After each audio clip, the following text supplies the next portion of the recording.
Russell, nice to see you. Obviously dramatic events on Wednesday, but Sunderland goes ahead. You must be relieved, don't you?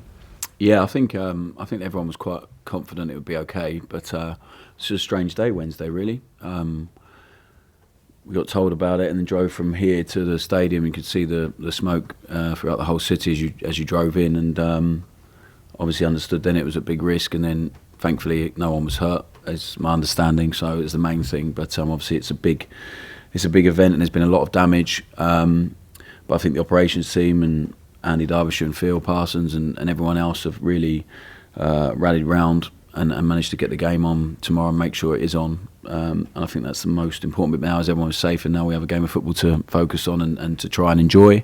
But yeah, it was a really strange day, obviously, with the game being cancelled and the smoke still there. The fire engine still putting stuff out the following morning as well. Thursday morning as we drove into training, it was never known anything like it, really. But thankfully everyone is okay and we can move forward and we have a game tomorrow. But Preston rearranged like Leicester. I mean, much bad news is that for you? I don't know if it'll be positive or negative. I don't know until the end of the season. So ideally, we're in the midst of a really busy schedule. It's been relentless, really, how many games we've had through February and early March, and now we're going to have to face one again in April. So I don't know if it will be good or bad. It's not ideal in terms of we're going to look at the league sometimes, and teams that have played 2 games more than us, and it will feel at times, I'm sure, very different to what the reality will be once we've caught those games up. But it's something we'll have to deal with psychologically and just ignore a little bit as well, really. So we focus on ourselves the whole time, and that will be the case. So do I see it as a negative? I would have loved the game to have been on at Preston, against Preston on Wednesday, because I think we'd be in a really great place after Saturday, but we've now had a bit more of a break, a bit of time to work on the training pitch yesterday, which was nice. It felt like our first proper training day for a long time.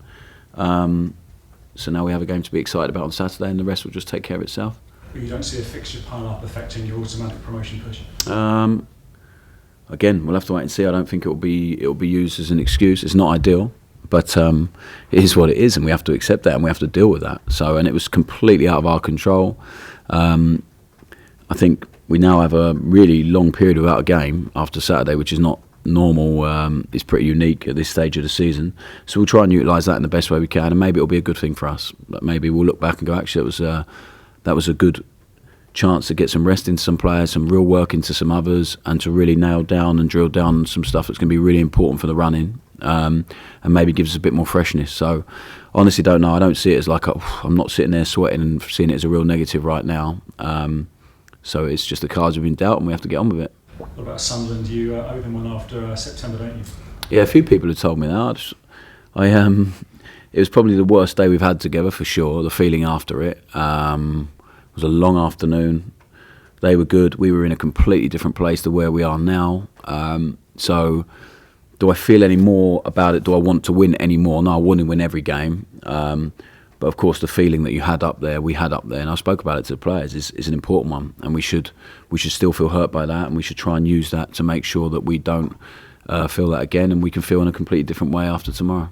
Team use Carl Walker-Peters going to be okay for this? No, not for tomorrow. No. So we have an extended break after this period. We're back for the next one, but he came outside and just wasn't. He maybe could have got away with it, but it's just no point in risking him for this one to then not have him back for the rest of the run-in. So he will be out tomorrow. The guys have coped really well without him last weekend, up at Anfield in the way they played. So whilst he's a loss because he's a fantastic player, we have a lot of brilliant players who are ready to come in. Just one final one. Leicester could be charged possibly with a breach of profit and sustainability rules. There could be a points deduction potentially, but that could happen if they got promoted in the Premier League. What would your feelings be about that, were that to happen? I have no real feeling towards it at all. I don't understand the situation because I don't know much about it. It's the first time I've heard about it now. So if I had a detailed understanding, I'd definitely give you an answer. I think you know that, but I really don't. So I have no opinion on that at all. We focus on what we do here and how we do it, and what other people do is down to them. So honestly, I don't. It's the first I've heard of it genuinely. I might go and find out some more about it now. I might have a stronger opinion on it at some point, but for now, it is what it is, and I don't know how it's going to affect things. So it has no real. I have no real feeling about it right now. No worries. Just on Sunderland, just one of the things I noticed is that although they've lost 9 games away, 8 of them have been by 1 goal, and there's not many goals scored in their away games. What does that tell us? I mean, hardly any. Won a game. What does that tell us about how hard they'll be to break down to? Yeah, they will be. I think they played really well on Tuesday and will consider themselves really unfortunate not to get at least a point against Leicester. So they're a good team, young team with a coach who's been there for quite a while now with a few different managers and knows the players and has been coaching for a long time and has done well in his interim spell before.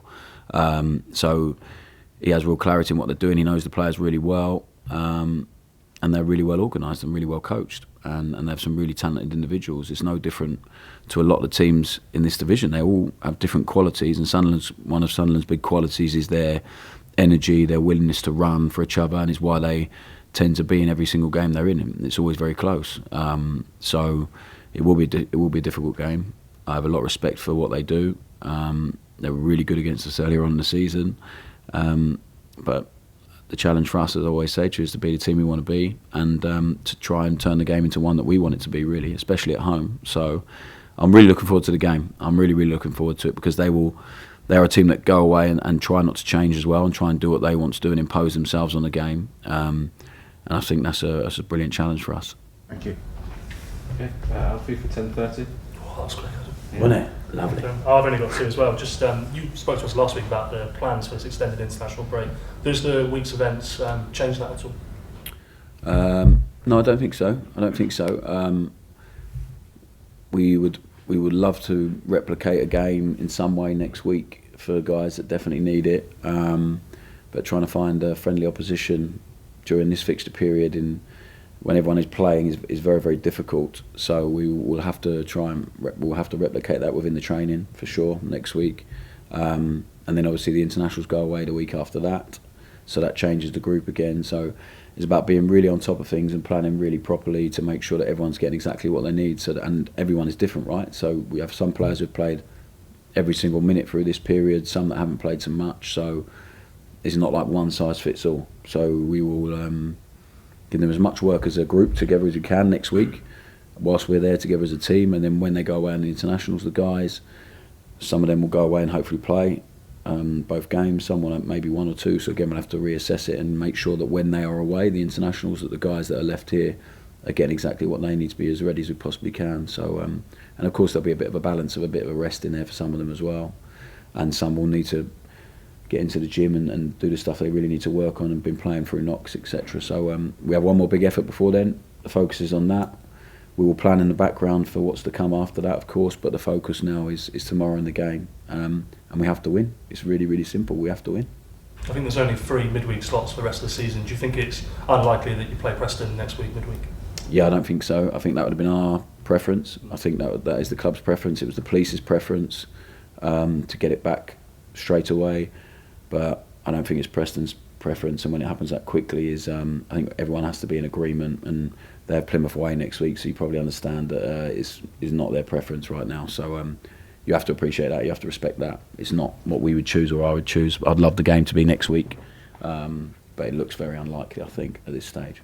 Just finally from me, tomorrow is the Saints Foundation match day. You'll be focused on the game, but happening around you will be loads of stuff for the club charity. Just any words on that? Yeah, so the players have donated quite a large sum of money to the charity. Been speaking to Greg Baker on it for quite a while. It feels important for the players to show their appreciation of the club's charity. I went to the charity dinner last week that Adam hosted with Kenzie, and it was amazing. It was really brilliant. Some of the stories on stage, really emotional. And you understand the importance of the football club in the community and what it does, and the players do. I think the players are really great. I think the connection between them and what the foundation are doing this season has been really good. The players, they don't moan at all when they have to go out. They actually quite look forward to it. And now they've decided as a group to donate a sum collectively for this weekend, ahead of this weekend's game, to show how together everyone is. And I think that's a really brilliant gesture. From the players and the staff. The staff are doing it as well, which is really great. So hopefully it shows our support for the foundation, our understanding of the importance of them, and I think Greg and the rest of the guys at the foundation are grateful that the players have done that, so it's nice.